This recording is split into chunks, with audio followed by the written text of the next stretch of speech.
Why did the Soviet Union support Nigeria during the Biafran War? During the Nigerian Civil War, 1967 to 1970, the Soviet Union made a surprising move. It sided with Nigeria against Biafra. But why? At the time, the Cold War was at its peak, and the USSR was competing with the West for influence in Africa. Nigeria, the most populous country on the continent, was a valuable ally. The Soviets saw an opportunity to gain favor by providing military aid, including fighter jets, tanks, and weapons. Unlike Britain, which supported Nigeria for economic reasons, the Soviet Union had a strategic goal to counter Western influence. The West, including France and Israel, was secretly assisting Biafra, so the Soviets backed Nigeria to keep them from gaining control. It was also about ideology. Even though Nigeria wasn't a communist country, the Soviets wanted to challenge Western dominance in Africa. By helping Nigeria win, they hoped to build strong ties and expand their influence. In the end, Soviet support helped tip the war in Nigeria's favor. Biafra was starved of resources, and with the combined firepower of Britain, the USSR, and other allies, the secessionist state fell in 1970. Have not been sitting quietly. There has been quite a lot of build-up,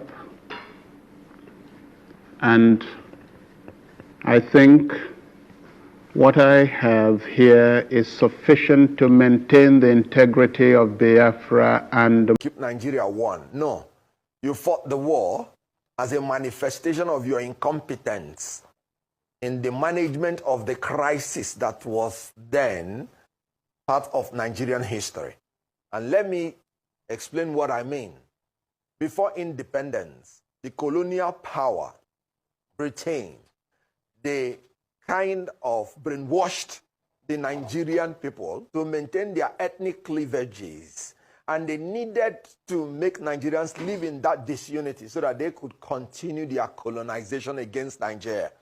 So they made the North, for instance, to believe that being educationally disadvantaged, they should not rush into independence because of the likelihood that they will be dominated by the more advanced southern Nigeria.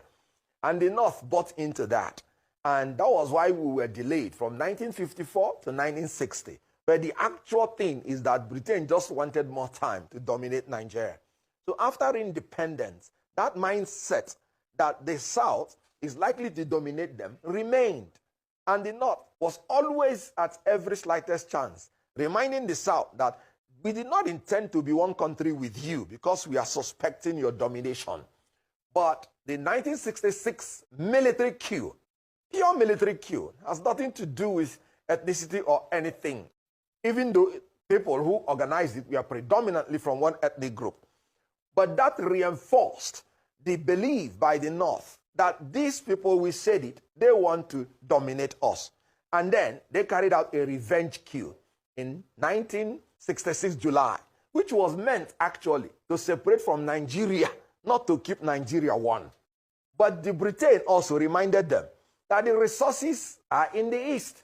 So if you leave Nigeria, we are going to support the East. So you better run now that you have acquired power to maintain Nigeria as one.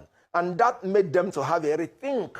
And by that time, a lot of Igbos, for instance, have been killed during the pogrom, during the massacre. So there was an entrenched suspicion between the ethnic groups. And this led them to go to Aburi for a conference, and they reached agreement. And it was still Gowon who came back and reneged on the agreement, which inevitably led to the bitter war. And after the war, Gowon declared again, no victor, no vanquished, and promised to reconcile, rehabilitate, and reconstruct the Southeast, which he failed again to do. So all the available opportunities for him to make Nigeria one and consolidate that unity, he was not able to do. But let us make one point clear. Which terminology we use to describe the ones who threw him away. But one thing is clear. After that, it looks as if he went into theology, had a rebirth, and he came back and genuinely went through our Southeast apologizing and asking for forgiveness for his role in the civil. Youthful exuberance of the military young chaps that took over government, who were actually very impressionable at that age. Their inability to manage the crisis contributed in the disunity that resulted in the civil war. We must learn Okay, good morning. Okay, today, finally is Biafran Euro Celebration Day, and from what we can see all over social media, we've seen massive celebration in Japan, in Edo State, in the southeast, massive lockdown, even in churches, in Catholic churches. You see the chief priest or priest of every church celebrate. I give it to Biafrans all over the world. It's 5 million of Biafrans all over the world, scattered all over the world. It is a good day, and we are celebrating it. We are mourning it at the same time, because our survival depend on the decisions of our yesteryears, fathers who defended our land against oppression. Unfortunately, I want to use this opportunity to celebrate Philip Effiong, for that attempt of not surrendering Biafra to Nigeria. It was discovered that what we had at that time was a ceasefire. And then what is Biafra? Why are we talking about Biafra today? Biafra has become an identity. Biafra has become a religion. Biafra has become our faith. Biafra has become our survival. Biafra has become a destiny. Biafra has become our ritual. Biafra has become, our quest for destiny. And that is why 24 hours we celebrate and mourn over 6 million Biafrans that was killed as a result of incompetence leadership. What is war? War is the absence of leadership that houses anarchy. Leadership failure triggered anarchy. The one fell roughly in leadership and incompetence. And that was what led to that war and 6 million people. Anybody that is saying that the Biafrans all over the world will not mourn, and look at their shoulders and their past and dust it and move forward. Yes, because necessity is the mother of invention. We have been given an identity, and we keep on saying it. But I'm surprised the South region, Edo people, the entire churches everywhere is celebrating. And thank God for the likes of Mazinam Kanu, who stood firm. And thank God for the founder. And thank God for the Portuguese. And thank God for those who gave us that identity. We celebrate God. We celebrate the first kingdom on earth, Biafra. We celebrate the Ethiopian miners. We also celebrate the Portuguese, who knew the old Eastern province, the territorial integrity, the boundaries, before the British came and fragmented anything that had to do with Biafra. Gowon, who is already away from his territory region, we don't know his whereabouts, whether he's in Nigeria or not. I don't know what should be going in his mind now. Well, it has become very clear that the reason for that war was first unnecessary, and it has not brought unity to Nigeria. I want also that the Biafrans have never forgotten the youngest hero, a 22-year-old Colombian university undergraduate, who set himself ablaze, Bruce Merrock, in Washington, United Nations headquarters, New York, protesting the blockade, protesting the involvement of world powers in the Nigeria-Biafra war. He set himself ablaze. We will not forget. And today, the family of that young man is still coming to Biafra land to mark. When Ojukwu died, they were there. When there was an Igbo Day, World Igbo Congress, he was there. So it is a day of mourning, and we will never forget. And we are saying, this generation is saying, never again. It is our right to determine our identity. We are Biafrans, and our language is Igbo. As simple as that. You can't take that away from us. We got it by divinity. We got it by blood. We got it whichever way it is. We got it, and that is what it is. And we will never forget what God had done. We celebrate the lives of Mazinam Kanu. We celebrate we celebrate also Philip Effiong. We celebrate all the freedom fighters, agitators all over the world, Nigeria and diaspora, for the support they have given to this day. There's no how we cannot remember May 30. And remember, after the declaration of Biafra on May 30th, 1967, it took 6 extra days before the Nigerian Biafra war commenced. And up to today, the reason for that war is still staring us in the face. Biafra sovereignty cannot be negotiated. It is not negotiable. Thank you. Okay, but we saw what happened last year in Abia State when during the celebration when 6 military officers were killed. And just recently, we heard the NSA Nubadu come out and say that the Southeast indigene should shun, the sit at home. And at the same time, even yesterday in Anambra State, a certain Friday Obeta was arrested for wanting to enforce sit at home. How do you think today's celebration will go? It's going to go peaceful. We are not scared of recording some hitches or some glitches or whatever it is, but no matter how I look at it, either by commission or by commission, hook or crook, it is ongoing, and we thank God it's ongoing. It is not purely a voluntary thing, and it's also not a voluntary thing. Depending on your mindset, but nobody is going to kill anybody for today. This is not a day of Monday sit at home. This is a day, to remember the proclamation and the divine identity of Biafra given to a geographical tribe, people. Very important. Very, very important. The Biafrans speak Igbo. That was the day identity was given. That was the day destiny smiled. That was the day we discovered that we are the ancient Hebrew generation. From the days of Samaria and Judea to the days of Ethiopia, to the days of Ethiopian miners, to the days of Bite of Biafra. Even though Nigeria tried to remove the Bite of Biafra and say it is Bite of Benin, Biafra is still the elder brother of that amalgamation. Biafra has been in the system. Biafra was not Ojuku that brought about Biafra. It wasn't Ojuku. The Igbo people are linked to Biafra because of where we came from. As simple as that.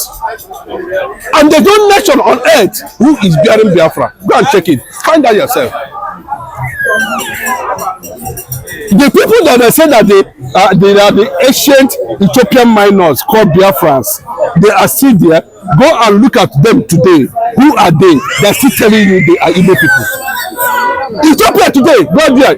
They share boundary between Ethiopia and Equatorial Guinea. Go there today, find out yourself. Where did they get the name Biafra? That is what we are talking about, and that's where we are coming from. The first kingdom on earth is called Biafra. So we are the children of the kingdom. And when I'm talking about the kingdom, the ancient Hebrews, the 12 tribes of Israel, as simple as that. Okay, but I know you talked about Yakubu Gowon. What do you think that will be going through Yakubu Gowon's mind? Do you think it will be sober that if he had not betrayed Ojukwu back then, do you think that Nigeria would have been where they are today? Now, of course, Gowon is struggling, to misinterpret the truth and reality about what happened. But there's no how we can, escape from the reality of truth, because we know what happened in Aburi. Aburi is a village in Ghana. It's not far. Anybody can enter motor and go to Aburi and find out what transpired in Aburi. As simple as that. That's the fact. Find out what happened in Aburi. Then you come back. The documents are still there, but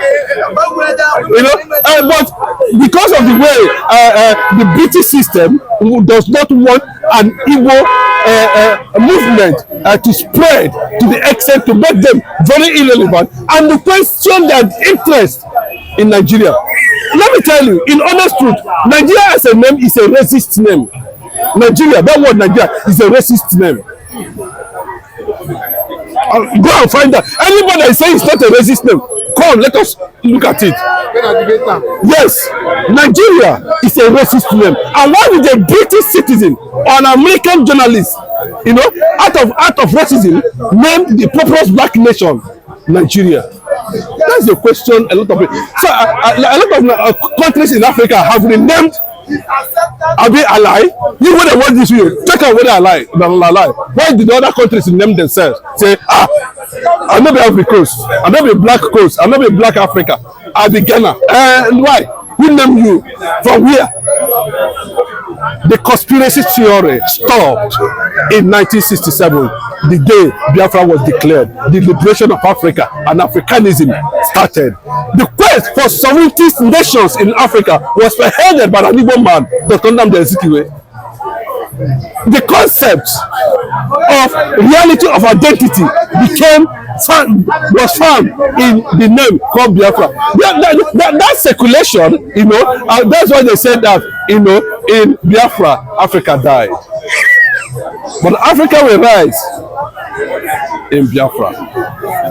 The day it has started, and there's no going back. It took Israel 4,000 years to become a nation in 1948.